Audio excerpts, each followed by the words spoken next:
inches, I think. It's such an ongoing And problem. so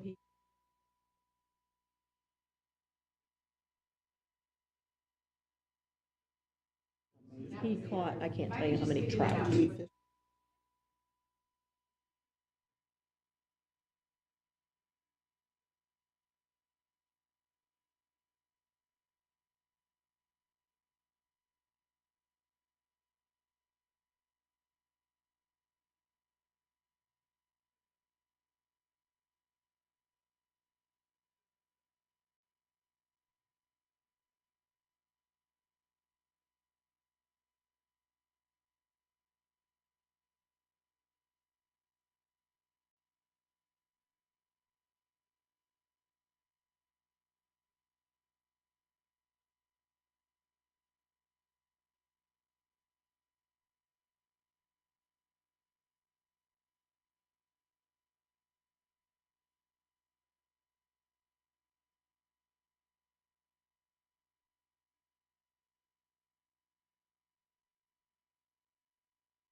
Good evening and welcome to tonight's Fort Wayne Community Schools Board of School Trustees meeting.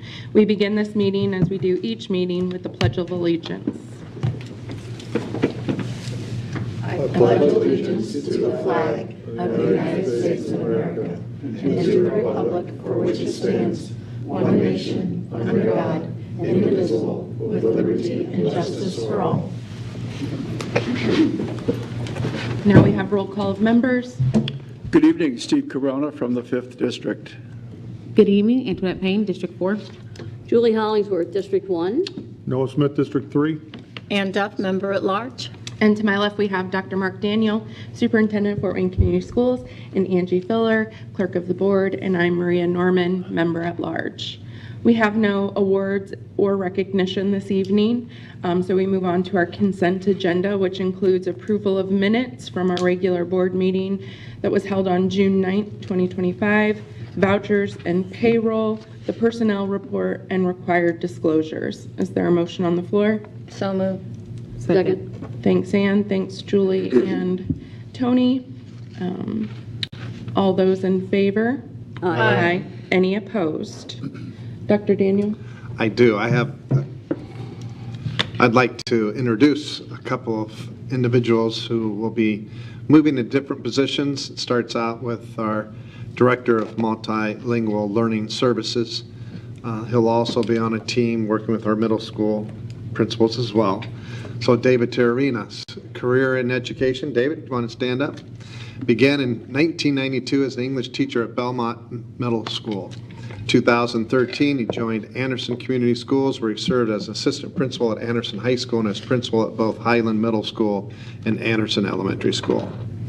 He came to FWCS in 2019 as assistant principal and then principal at Fairfield Elementary. We asked him to move to Shawnee Middle School in 2022. And again, looking what's happening in that building, looking also at what we're trying to do throughout the district in regards to our middle school programming. But also David has unique leadership capabilities and I'll just say skill sets. So for him to now lead the multilingual learning services and the interpreter team, building upon students' multilingual strengths and diverse perspectives as foundations for academic growth and achievement. So welcome. Also, Ian Hunter. And Ian is our new principal at Shambaugh for the Center for Academic Success. Ian began his education career in 2011 as a first grade teacher at Brentwood Elementary. Since then, he has taught various grade levels at several FWCS elementary schools, including Forest Park, Nebraska, Irwin, and Washington Center. In 2021, he transitioned to school leadership, assistant principal at South Wayne Elementary School. Ian's dedicated and experienced educator who brings over a decade of classroom experience and strong leadership skills to support student achievement and staff development. And we see this as a expanding program, therefore with a focus of having a principal there to lead that as this will expand to more students and more programming throughout our district. So welcome both of you to these new positions, and any questions, board, since they're here tonight and we have sort of a short agenda. we can talk to them a little bit if you'd like to. Not to put them on the spot, but Thanks. that's okay. All right. Questions? Good? Let's do an All right. over any information. Welcome and good luck. Congratulations. Congratulations. Yep. Look forward to your leadership. Okay, we have no old business, so we move to new business. We have the Perkins Basic Grant for 24-25. It's recommended that the board approve the acceptance of the Perkins, what is that, 5? Yep. Basic grant for 24-25 school year in the amount of $997,487. This is our annual career and technical education funding that is awarded after successful completion of the comprehensive local needs assessment process. Perkins 5 funding will be received in July 2024.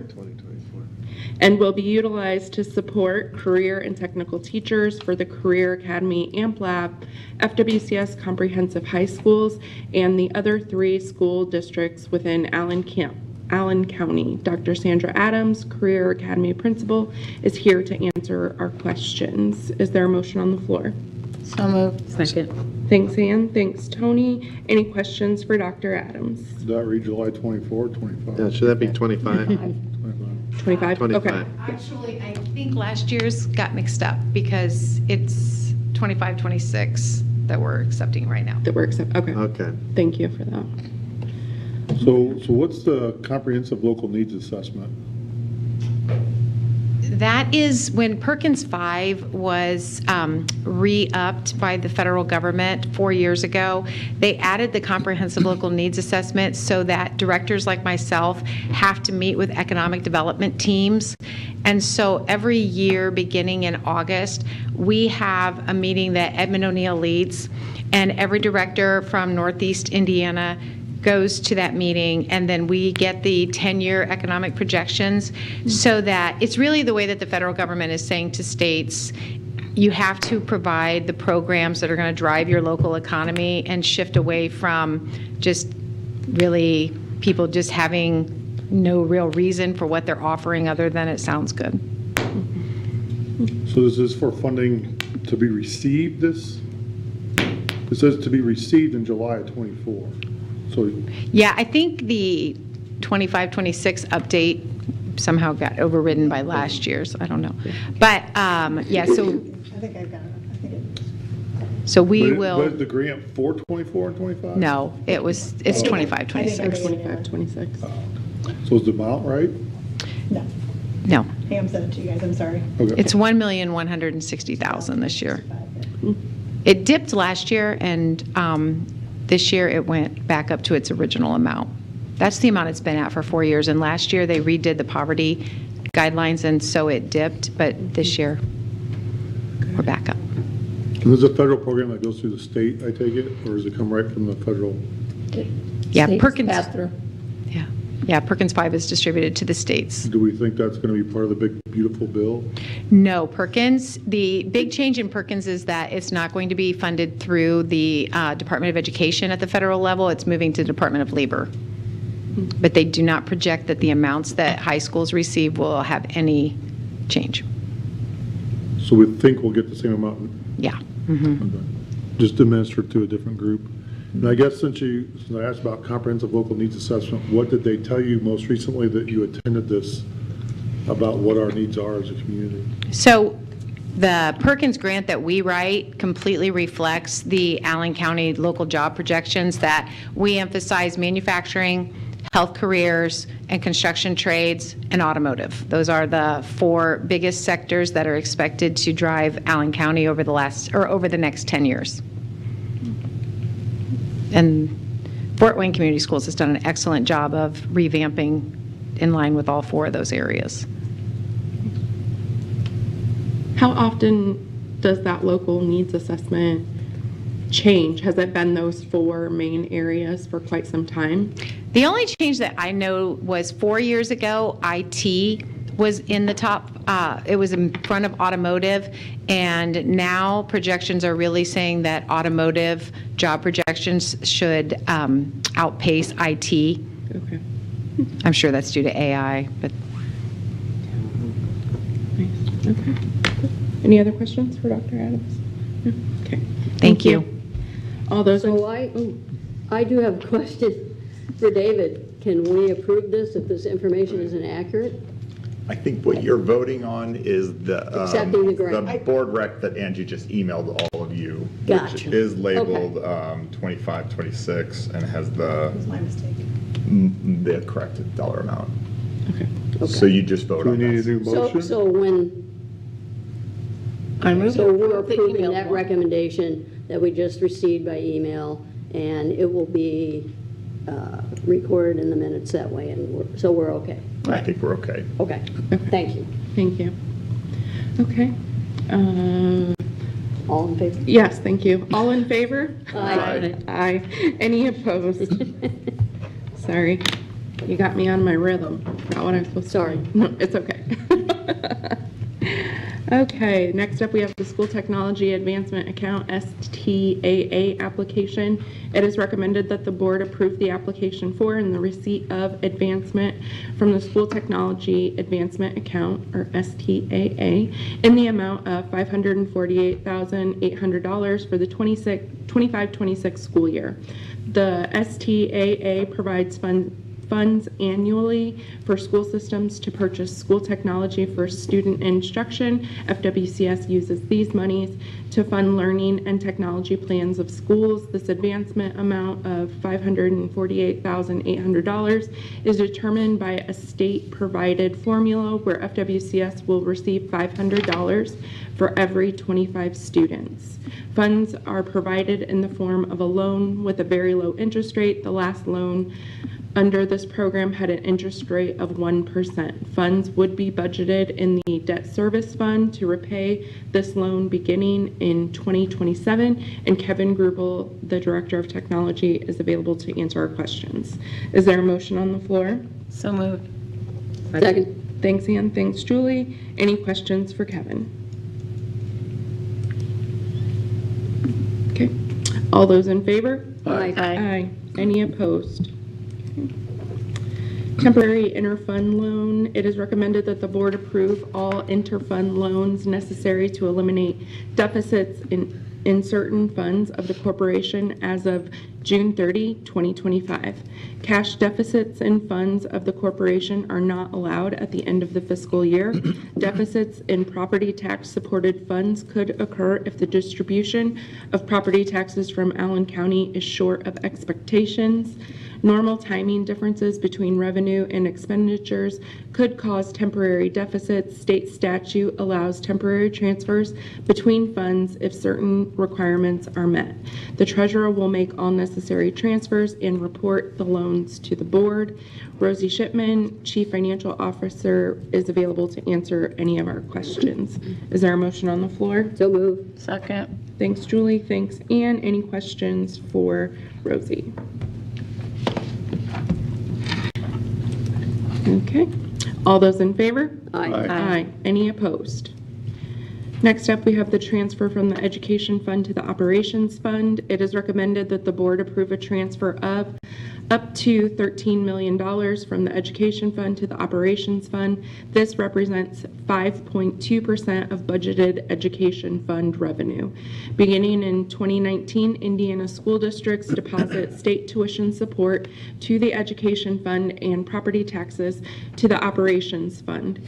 Transfers from the Education Fund to the Operations Fund are necessary to properly fund expenditures necessary to the operations of the school district. Half will be transferred by June 30 and the balance needed by December 31st. And Rosie Shipman is still here to answer our questions. Is there a motion on the floor? So moved. Second. Thanks, Ann. Thanks, Julie. Any questions for Rosie? Just one question. Does that mean we're going to transfer by June 30th, $6,500,000? And then what we need? I probably will not make another transfer this year, but just in case, I have the Gotcha. flexibility to transfer the other 6.5. Gotcha. All right. All those in favor? Aye. Any opposed? All right. That is the end of our business portion. That brings us to board member comments. Social. Yes. Three things. I had a chance last Monday to attend the opening session of the Peacemaker Academy, and 60 excited young people from our schools ready to expand that program, and I believe graduation is this Friday. So looking forward to the expansion of that program. I think it's just really something we need to brag to other school districts around the country about. So love the program. Worried, I didn't want to, it wasn't germane to what Sandy was here, Sandy Adams, and talking about her programs, but it reminded me that another program that we operate with third-party personnel, the JAG program, Jobs for America's Graduates is in jeopardy. I know that funding has been cut from either the state or federal level. Brightpoint, I believe, manages it for us or staffs it for us. I'm just concerned because if it's not around, that creates a scheduling problem for us, and how are we going to, what are we going to do for those kids and that type of programming? Because my impression is that it's been very successful in the state, but particularly in Fort Wayne Community Schools. So. Just so you know, Steve, we did receive information that JAG will no longer have its course in our 5 high schools this coming year. However, they are hoping to do some sort of programming where they can come in once a week to meet with students. So that's the alternative that they are proposing. So it resolves a partial problem for our students, but we still have something that we got to deal with. The other thing I just wanted to share, we were briefed prior to this meeting on end-of-year school data, and one item that stuck with me was our absentee rate, which is unacceptable, but something that was mentioned by Antoinette was the fact that there may be legitimate reasons, we're going to be pressed on that one, to accept that, but there may be circumstances and situations where getting to school prevents a hardship, specifically with transportation. I'd like to know if we can break that data down to see if there are reasons why students said they were not in school. So if that data is available, I'd love to see it, and maybe there may be some solutions. Now this is an old, the superintendent is going to laugh when I say this, but if distance and transportation are issues, I wonder if the time to revisit neighborhood schools this poses another reason why we might want to give that another look. I mean, it's a cost issue. In the time that we agreed to racially balancing our schools 35 years ago, Fort Wayne has changed. Our neighborhoods have changed. And I've got to believe that we're moving a lot of kids who could be attending a racially balanced school a block or two away from where they live, rather than busing them across town. It's a cost issue. It may be an issue why kids don't go to school. So just something for us to think about. And clearly, the federal government, this federal government, has moved away from racial balance. And while it may be a principle here and a belief in Fort Wayne Community Schools, there may be other creative ways of accomplishing that. So I guess, to me, the issue is if distance, access, transportation are barriers to attending school, we need to think about that. Anyway, my comments for this evening. Thanks, Steve. Tony? I'm going to say no comment. I did want to bring up something in a conversation that I had with a community member. It came about asking how we as a board can become more engaged with the community and parents in making decisions. And so I just open up if there is a way for us to do that, if we can have that conversation at some point. Put up that, no comment. My only comment is we don't meet for approximately a month, so hope everyone has, I know this is coming up on vacation time for a lot of people involved in education, so I hope that everyone has a relaxing and fun-filled vacation time, and see you in a month. No comment. I'll save you all.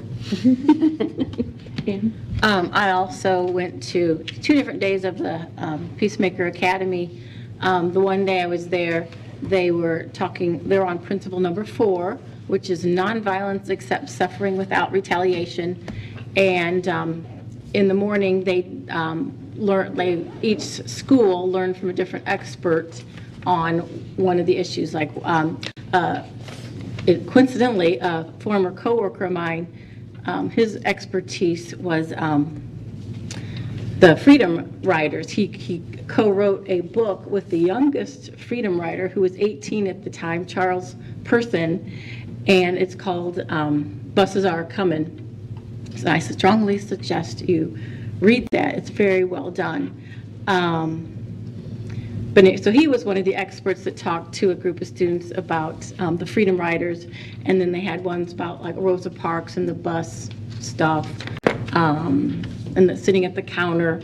And it's a very interesting concept if you think about it, just, what these Freedom Riders had to put up with, really, just sitting there taking it when people were beating them and everything.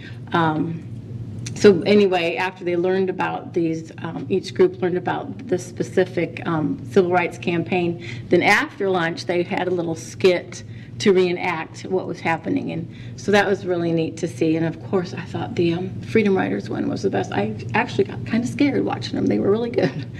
But so they're doing great things. Their graduation is this Friday, 10 o'clock at Northrop, if you're interested in seeing that. So again, I'm a big fan, so glad I got to spend a couple days with them. Dr. Daniel? So this morning, had the opportunity to visit one of our elementary schools where we have a summer school program. It's a partnership with the Boys Club, Girls Club, but also Mind Trust down in Indianapolis, with curriculum that aligns to our math curriculum as well as our literacy curriculum. And we have students that are in the age group of first grade through sixth grade. So we did reach the maximum number of students that could participate. East Allen's also doing this with us, and some other non-public schools. So, but as a pilot this year, Senator Brown visited this morning as well. And the question is, what's the impact? And I think as we're looking at how do we provide opportunities for our students and for our parents, even during the summertime, because students have breakfast as well as lunch, another unique opportunity for Fort Wayne community kids and really the greater Fort Wayne. So that was good to see. And again, as we look at how do you continuously connect with students, summer school budgeting has been reduced. So we have the third graders that we've been working with, and that is now finished. We're seeing some rather significant growth in our iRead scores, so we're very pleased with that. And we can't publicly release those yet, but I'll just say it is a significant increase. And I think we're doing things such as the science of reading. Our teachers have truly, they've become very masterful. And again, our teachers, in regards to the assessments they're using and driving their daily instruction, we are very, very fortunate to have the trained teacher workforce that we have. So good things are happening in that space. Still working through the budget phenomenons that you heard of, even as we look at Perkins dollars, seeing some shifts maybe from the university level that we're hearing, so post-secondary down to the secondary level, even including middle school. So we might see some increases in CTE funding, thus the importance of what we're doing in regards to those courses, because that does generate revenue. So, yes, summer is here, as you can feel the temperature. And I know that we're working hard to upgrade and perform routine maintenance in all of our buildings. So again, want to emphasize there are heat advisories out, so our athletic teams, our co-curricular teams that are out there have been informed. Be aware of the heat index and act appropriately. And certainly even our workers that are in buildings, because Washington Elementary was very warm on that second floor this morning. But the air conditioning kicked on and it started to cool off. So we're so fortunate to have the air conditioning that, again, finally came to full all schools. So that's it. Okay, thank you. I also have no comment. So is there a motion on the? Move we adjourn, Madam President. Thank you. All those in favor? Aye. Aye. Any opposed? Thank you.